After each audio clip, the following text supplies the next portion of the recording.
What's up, everybody? It's Dave Fernape here with another NPL interview. Today, I'm here with the coach of the Austin Tauros, Rob. Introduce yourself. What's going on, everyone? Rob here, and getting interviewed for the NPL. This should be fun. Looking forward to it. So, how are you doing today? Doing good. Just came off yesterday. I just came off winning a championship. That's great. Coincidentally, yeah, I won the GPC title very humbly because I'm the best one of everyone. Well, that's good. That shows you have a lot of league prior information on league and a lot of experience. Do you play in any other leagues? Currently, I just play in the GPC, or it has just ended, and now I'm gonna start up with the NPL, the only two leagues I plan on doing for the near future, at least. Okay, that's good. So, how confident are you in your skills coming into this new league? Well, I don't know very many of the new coaches yet, or at least I haven't ever battled any of them. So it should be interesting. This league does seem like it has quite a few good coaches. I feel like if I can maybe make it to playoffs or at least do well in my division, which I've heard is a very, very stacked division apparently, I'll be happy with what I've done. Okay, well, since you're new to this league, I want to ask some information that people might not know about you. When did you first start playing Pokemon? Yeah, okay. So I suppose recreationally when I was I don't know, maybe like 5. I don't know when Ruby and Sapphire came out, but those were my first games, and they were pretty fun. The only ones I really played for a long time. I got like pretty much every game after that, and I didn't really know what I was doing at the time. I think I took a break after 5th gen, but I started getting into competitive Pokemon about 2 years ago, I think at the very start of 6th gen.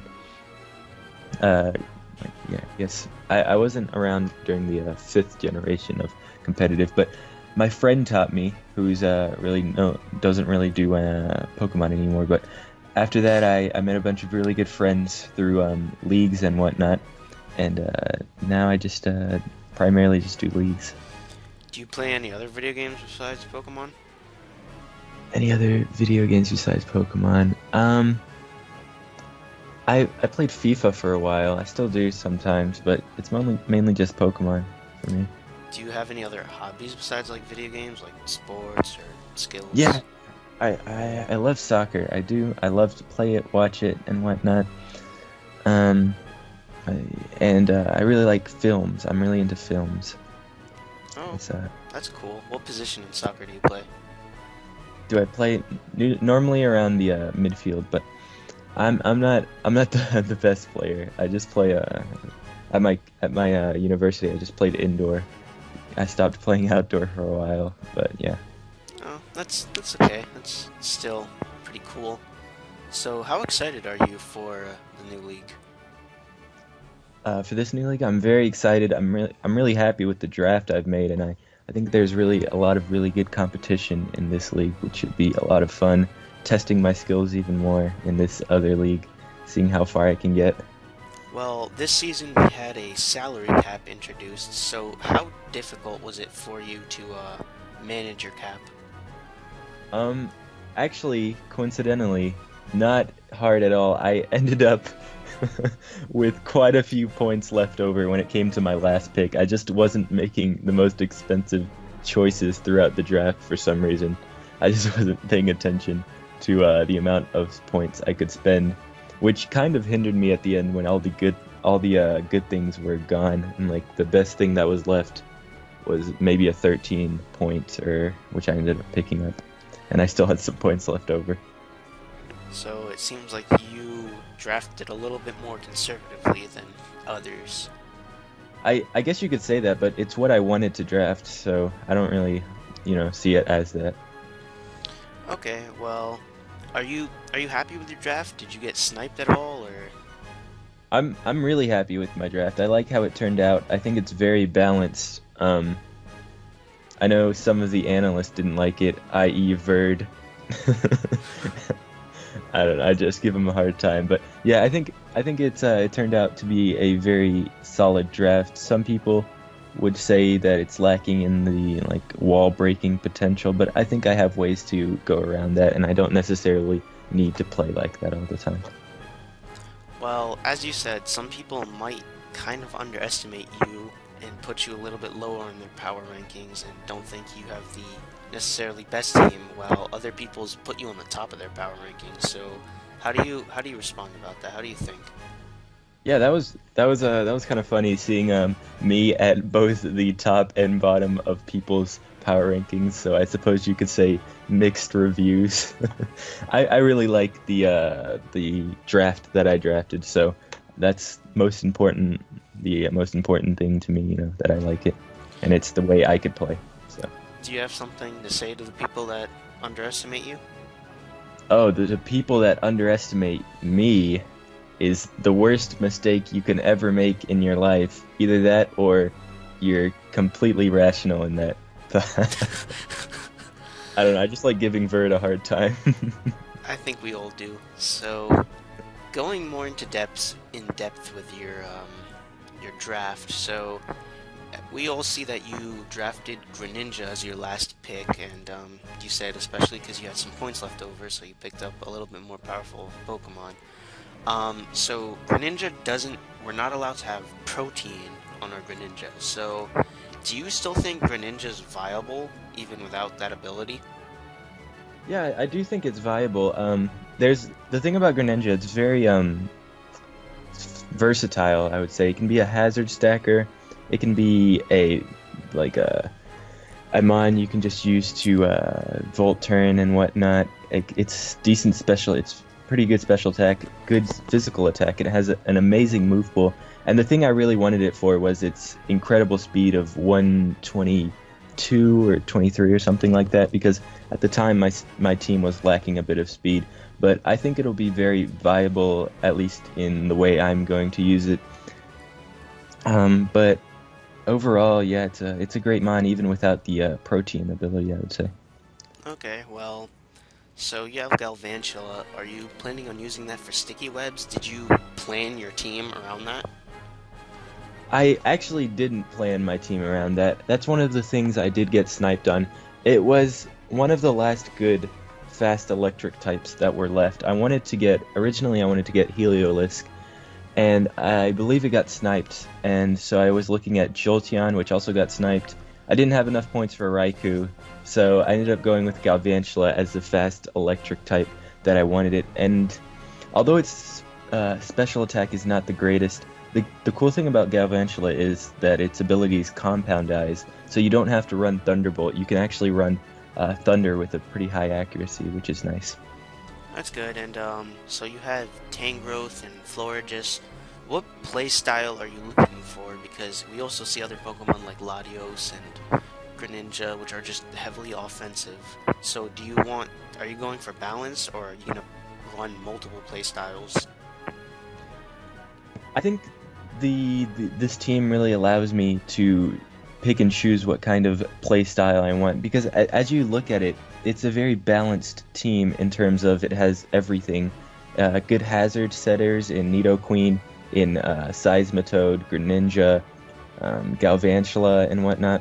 Good offense in Latios, Greninja, other things. It has good walls in Tangrowth, Florges, Arcanine, Hitmontop. It even allows me to use my defensive mons, such as Arcanine, as offense because of the just amount of things I have. I even have an Intimidate core in Arcanine and Hitmontop. Something that I really like about my team is, unless you have a Rapid Spinner on your team, you'll probably have to bring that, and if you don't, you might not want to defog away the sticky webs that Galvantula sets, because I do have a Defiant ability mon in Braviary, so I'm not sure you would want to get swept by that. Well, that's great. It looks like a pretty solid draft, especially because you do have cap left over, so if you find a Pokemon that doesn't work out, you'd probably drop it for free agency. Is there any Pokemon that you see in free agency that you like? In free agency? Mm-hmm. Um, I mean, seeing as we haven't even had our first games yet, I haven't really looked into it yet.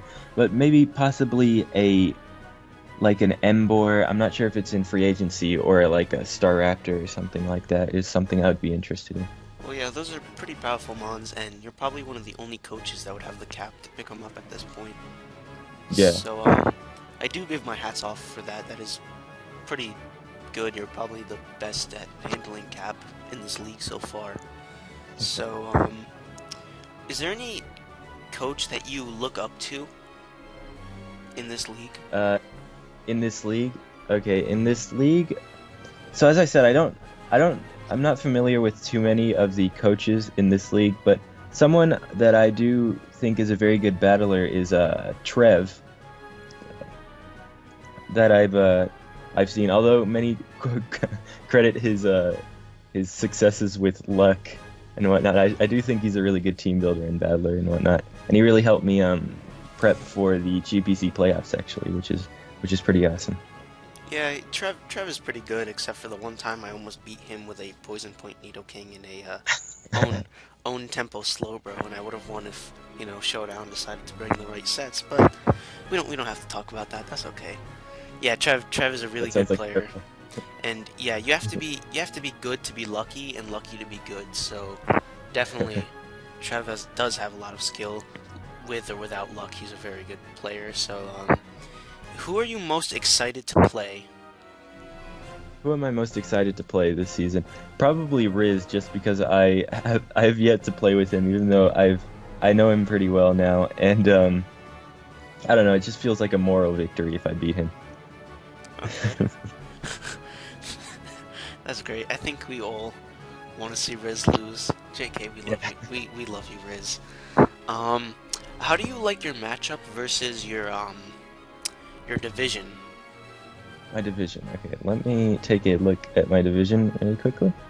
So I am in a division with the Toronto Staraptors, which I believe that's Jolt, if I'm correct, right? Yep. Then there are the Brisbane Raylooms, which is Palm, I believe so. and then the New York Matangs. Is that Razor? Yep. Razor Leaf. So yeah, that's a very strong division full of really good battlers. I know Jolt made it to the finals last season, and the other two are just very good battlers in general. I'm sure they made playoffs. I don't exactly remember who all made playoffs last season. Well, Palm is a new coach to the NPL majors, and I don't believe Razor has made it that far, but he has been on the bubble. Yeah, so this, as you can see, is a very good, very stacked division, and it's really no shame in not making it to the playoffs when you're in some division like this. But of course, I would want to. My main goal would be to make the playoffs, and with this very good division, it would mean that much more if I did make it. Well, that's great. I'm rooting for you, and I'm pretty sure the rest of the watchers and viewers are rooting for the underdog story, I hope so. or I guess the overrated story if you're that one analyst. So thank you so much for giving me your time. I know you're a busy man, and good luck. Good luck with your battles, and thank you. Any last words you want to give to the people? Watch out for the Austin Tauros. We are going to be what is the Tauros signature move? Rock climb. We'll rock climb to the top of the NPL. Nice. So thank you all so much for watching, and this has been Dave Fernape with another NPL interview. We will see you next time.